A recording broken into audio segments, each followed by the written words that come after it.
अध्यक्ष महोदय, सन्माननीय गोपीचंद पडळकरजींनी सांगलीची जी घटना सांगितलेली आहे त्यामध्ये त्यांनी ज्या धर्मगुरूंचा उल्लेख केलेला आहे त्यांना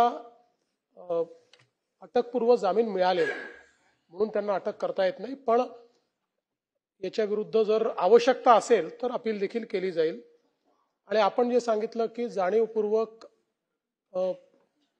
ते जो काही FIR आहे तो दाखल करून घ्यायला टाळाटाळ केली त्याची चौकशी केली जाईल आणि जर अशा प्रकारची टाळाटाळ केली असेल तर त्यांच्यावर कारवाई केली जाईल।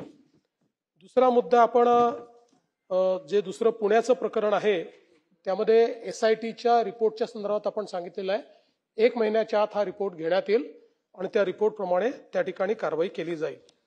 तिसरा विषय जो आपण या ठिकाणी मांडला, सर्वोच्च न्यायालयाचा जो काही आदेश आहे, आपल्याकडे जी काही प्रकरणं ती आपण द्या, सर्वोच्च न्यायालयाच्या आदेशाचं जिथे जिथे उल्लंघन होत असेल त्या प्रकरणामध्ये सर्वोच्च न्यायालयाने आदेश असा दिलेला आहे की कास्टवर जे रिझर्वेशन आहे ते जर घेतलं असेल तर तुम्ही मग त्याच धर्मात असले पाहिजे।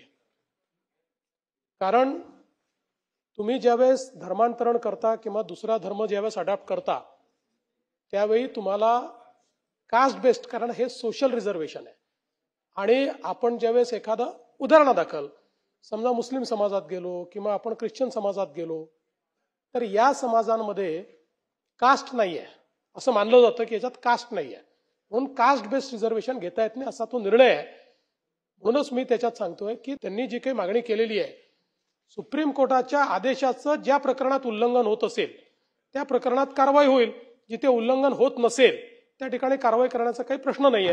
तिसरा मुद्दा जो त्यांनी या ठिकाणी मांडलेला आहे, ज्यामध्ये धर्मांतरण बळजबरीने किंवा आमिष दाखवून धर्मांतरण करणं हा या ठिकाणी आपण गुन्हा मानलेला आहे आणि या संदर्भातला कायदा हा कडक झाला पाहिजे, तो योग्य प्रकारे झाला पाहिजे। या दृष्टीनं आपण आपल्या ज्या काही पोलीस महासंचालक आहे DG यांच्या अध्यक्षतेखाली एक कमिटी तयार केलेली आहे। त्या कमिटीने नुकताच आपला रिपोर्ट हा शासनाला दिलेला आहे। शासन त्या रिपोर्टची पडताळणी करेल आणि त्यानंतर आवश्यक असेल ती कारवाई शासन करेल। आदिवासी ख्रिश्चन आहेत, SC मुसलमान आहेत, SC ख्रिश्चन आहेत, OBC मुसलमान आहेत, त्यामुळे हे विधान चुकीचं होईल। माझं विधान नीट ऐका।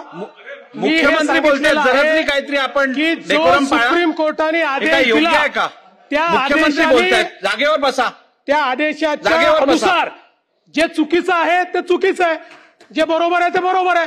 मी कुठे काढलंय तुम्ही? असं आहे आव्हाड साहेब, मी तुम्हाला प्रश्न विचारतो, सुप्रीम कोर्टाचा जो आदेश आहे तो पाळायचा की नाही? सुप्रीम कोर्टाचा आदेश पाळायचा की नाही? सुप्रीम कोर्टाचा आदेश पाळायचा की नाही? जे सुप्रीम कोर्टाने कोणाचं आरक्षण काढायला सांगितलेलं नाही। सुप्रीम कोर्टाने विविक्षित प्रकरणांमध्ये आरक्षणाचा जो गैरफायदा होतोय तो घेऊ नका म्हणून सांगितलेला आहे। तो जर कोणी गैरफायदा घेतला असेल तर कारवाई होईल। सरसकट कारवाईचं कोणी बोललेलं नाही असं सुप्रीम कोर्टाने म्हटलेलं नाही, त्यामुळे कृपया दिशाभूल करू नका।